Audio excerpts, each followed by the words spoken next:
If p is less than or equal to 0.05, the test is significant, which in this case means the sample is significantly different than a mu of 4, or a neutral response. If p is greater than 0.05, the test is not significant, meaning the sample is not significantly different than a mu of 4, or mean of 4. So here we see our p-value of 0.379. And because, well, first of all, you should ask yourself, okay, which of these two conditions applies? Which does it fall into?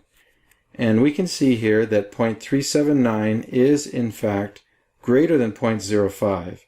So we're going to conclude that the test is not significant, which means that the sample is not significantly different than the mean of 4. The responses for those 30 people, the mean response did not significantly differ from a 4. And we could write our results in APA format using the format of the American Psychological Association. And we could say something like the following.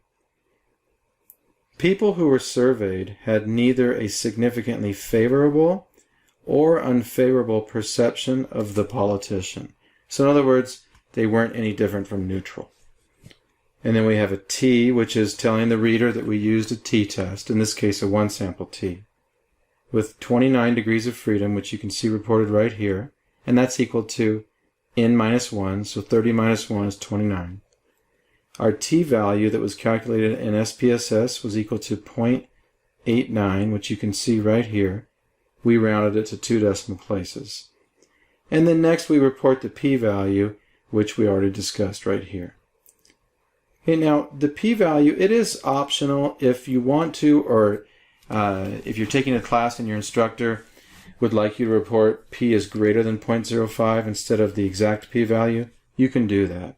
Although reporting the exact p-value is more informative, and therefore it really is recommended. Hey, one last thing before we close here.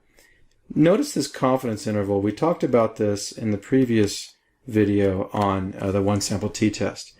And if you recall from that video, we had said that if the confidence interval includes 0, if the confidence interval, in particular the 95% confidence interval, if it includes the value of 0, that means the test is not statistically significant.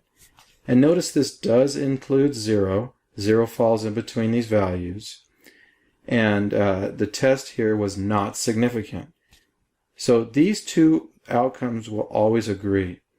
Had this not included 0, like for example, say this ranged from 0.26 to 0.76, well then this would have been less than 0.05. Okay, so they will always be in agreement. So we really could just look at our confidence interval to determine whether or not the test is statistically significant. This concludes the presentation on the one-sample t-test in SPSS. Thanks for watching.